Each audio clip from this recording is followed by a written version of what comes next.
नमस्कार, स्वागत है आपका विक्रम टॉक्स में। हम फिर से लेके आ गए हैं आईपीएल 2024 का नया अपडेट। जी आपको बता दें कि आज दिल्ली कैपिटल्स और राजस्थान रॉयल्स के बीच बेहद ही रोमांचक मैच हुआ।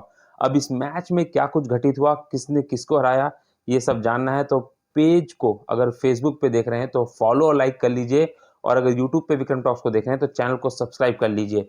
चलिए अब बताते हैं आखिर पूरे मैच में हुआ क्या। उससे पहले आप सोच रहे होंगे ना रिजल्ट क्या रहा, तो चलिए हम रिजल्ट पहले ही बता देते हैं कि राजस्थान ने मैच जीत लिया है 13 रन से।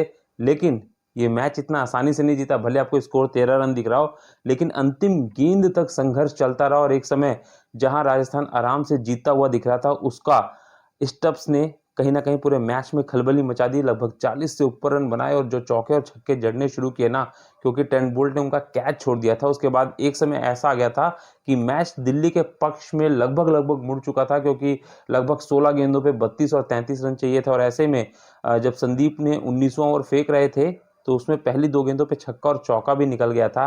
लेकिन उसके बाद जिस तरीके से 4 गेंद संदीप ने फेंकी, उस पर कोई रन नहीं गया। फिर 3 गेंदें जो आवेश खान ने अपने लास्ट ओवर की शुरू की, वो इतनी सटीक यॉर्कर और वाइड ऑफ द स्टंप्स रखी कि उसके चलते कोई भी बाउंड्री नहीं आई 7 से 8 गेंदों में, जिसके चलते आसानी से लास्ट में दिखेगा आपको कि राजस्थान ने जीत लिया, लेकिन सांसें थाम दी थी। अब चलिए वैसे पूरे मैच का आपको हाल बताते हैं। तो लगभग हो गया कि अंतिम में ऐसा क्या रहा कि जिसकी वजह से मैच यहाँ तक खिंचा आया। चलिए पहली शुरुआत करते हैं कि जब राजस्थान बल्लेबाजी कर रहा था तो आज उनकी शुरुआत बहुत अच्छी नहीं हुई थी। अगर बात किया जाए यशस्वी जायसवाल, जो इस समय भारतीय टीम के लिए शानदार फॉर्म में चल रहे हैं, लेकिन अभी तक आईपीएल में नहीं चल पाए, वो 5 रन पे आउट हो गए। बटलर मात्र 11 रन पे आउट हो गए। और संजू सैमसन जो इस समय कप्तान है, जिन्होंने पहले मैच में शानदार अशतकीय पारी जो कि 80 रनों से ऊपर की थी वो खेली थी, वो भी महज आज 15 रन पे आउट हो गए। और उसके बाद तो ऐसा लग रहा था कि कहीं जो राजस्थान रॉयल्स है वो 130 140 तक ना रुक जाए, और वो भी क्योंकि उनके पास कोई बैटर्स आगे इस लेवल पे दिख नहीं रहा था कि कोई आके परफॉर्म करेगा। लेकिन आज ना आसाम के लड़के को ना चलना था। जी हाँ, नाम तो सुना होगा सबने, रेयान पराग, क्योंकि उनका समिया डांस भी फेमस है और इससे पहले भी राजस्थान के लिए कई महत्वपूर्ण पारियां खेल चुके हैं। लेकिन आज की जो पारी उन्होंने खेली ना, दिखा दिया कि डोमेस्टिक में जो अच्छा कर रहे थे ना, उसका कॉन्फिडेंस लेवल दिखा। और आईपीएल पे आज बड़े, क्योंकि बड़े इसलिए हम कह रहे हैं क्योंकि आज जो दिग्गज थे, चाहे वो यशस्वी, बटलर और सैमसंग, ये तीनों आउट हो चुके थे। 36 पे 3 विकेट थे। ऐसे में रेयान पराग ने जो संभाला ना, उसके बाद जो उनका साथ दिया अश्विन ने, उसके चलते राजस्थान न केवल 185 बल्कि मात्र 5 विकेट खोए। समझ सकते हैं, 3 विकेट शुरुआत में और मात्र बाद में 2 ही विकेट खोए और 185 रन बना दिए, जिसमें 16वें और 17वें ओवर तक केवल 132 133 रन पे थी राजस्थान। लेकिन रेयान पराग ने जो 84 रन की पारी खेली, उसके चलते, और अश्विन ने भी 29 रन की जो महत्वपूर्ण पारी खेली, उसके चलते 185 तक पहुंचती है राजस्थान। और अंतिम 6 ओवर में 92 रन ठोक डाले, जिसके चलते यहां तक स्कोर पहुंचा। और जो आपको बता दें, नॉर्किया थे ना दिल्ली कैपिटल्स के गेंदबाज, उनके अंतिम ओवर में 25 रन आए, जो कि जीत का अंतर बना है राजस्थान के लिए। अब चलिए बात करते हैं कि 125 का जब टारगेट दे दिया, टारगेट काफी कुछ अब बेहतर हो गया था जिस तरीके से अगर राजस्थान की शुरुआत की बात की जाए। लेकिन दिल्ली कैपिटल्स ने भी शुरुआत ना जबरदस्त की। डेविड वार्नर और ऑस्ट्रेलिया के ही मिच मार्श जब शुरुआत करते हैं तो ताबड़तोड़ शुरुआत करते हैं। अच्छा खासा 40 रन से ऊपर की पारी भी खेल चुके होते हैं।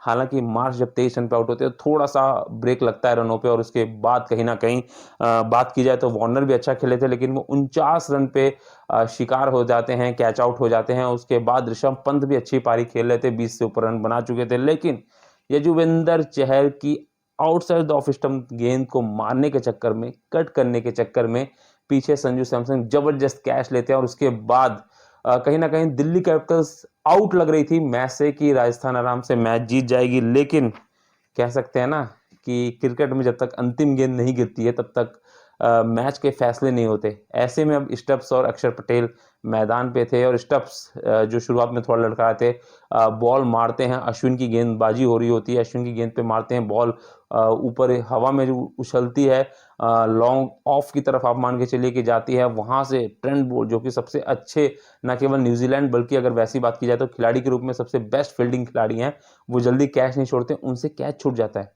अब वो कैच जो छूटता है वो इतना बड़ा, उसके बाद चुभने वाली चीज़ बन जाती है सैमसन के लिए और अश्विन के लिए, क्योंकि जो कैच छोड़ता है उसी की अगली गेंद पे स्टब्स छक्का मारते हैं अश्विन को और उसके बाद फिर एक और छक्का लगाते हैं, जिसके बाद 2 छक्के लगने के बाद थोड़ी-सी मैच में वापसी करते हैं और एक समय फिर जब अगला ओवर आता है ना, तो स्टब्स और अक्षर पटेल दोनों जबरदस्त तरीके से खेलते हैं और स्टब्स तो अलग ही फॉर्म में आ गए। उसके बाद वो 42-43 रन बना चुके होते हैं और ऐसे में मैच करीबन दिल्ली कैपिटल्स की झोली में लगभग जा चुका था, क्योंकि 16 गेंद पे 32 रन चाहिए था और जो कि कहा जा सकता है कि थोड़ा आसानी से बन सकता है। लेकिन यहाँ पे संदीप, जो कि गेंदबाज 19वें ओवर में आए ना, उनके मंशा कुछ और थी। हालाँकि शुरुआत की 2 गेंदों पे जब उनको छक्का और चौका लग गया, तो आप समझ सकते हैं कि 22 के स्कोर पे आ चुके थे, लेकिन अगली 4 गेंदों पे वो केवल 5 रन देते हैं, जिसके चलते अब अंतिम ओवर में 17 रन चाहिए थे, जो कि बनने पॉसिबल आराम से लग रहे थे।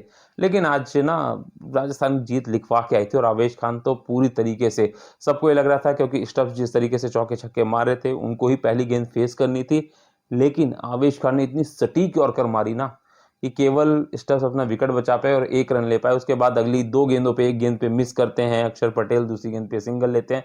फिर उसके बाद मैच लगभग हाथ से निकल चुका था, क्योंकि 3 गेंदों पे 15 रन चाहिए था, क्योंकि मात्र जो शुरुआत की 3 गेंदें थी उसपे 2 रन आ चुके थे, तो बची 3 गेंदों पे 15 रन चाहिए था। उसके बाद फिर कोई भी शॉट नहीं लगा पाए और आवेश खान फिर से एक सितारे के रूप में उभरे और कहीं न कहीं कहते हैं ना कि ठुकरा के मेरा प्यार मेरा इंतकाम देखेगी। तो आवेश खान की, आप सोचेंगे ये लाइन क्यों बोल रहा हूँ, तो ये लाइन इसलिए बोल रहा हूँ क्योंकि आवेश खान को दिल्ली ने रिलीज़ कर दिया था, मतलब दिल्ली कैपिटल्स के लिए भी खेल चुके थे। तो ऐसे में आज आवेश खान ने वो बदला पूरा किया कि अगर आपने मुझे छोड़ा नहीं था तो आज मैं आपके लिए जीत का कारण बनता। लेकिन कह सकते हैं कि संजू सैमसन ने जिस तरीके से परिपक्वता के साथ कप्तानी दिखाई, उससे कहीं न कहीं ये चीज़ साबित हो रहा है कि अब वो काफ़ी परिपक्व कप्तान और बतौर खिलाड़ी भी हो चुके हैं। तो राजस्थान की इस जीत पे आप क्या कहेंगे? कमेंट बॉक्स में हमें ज़रूर बताइए, क्योंकि लगातार हम आपके लिए आईपीएल और देश से जुड़ी तमाम खबरें आपके लिए लेके आएँगे।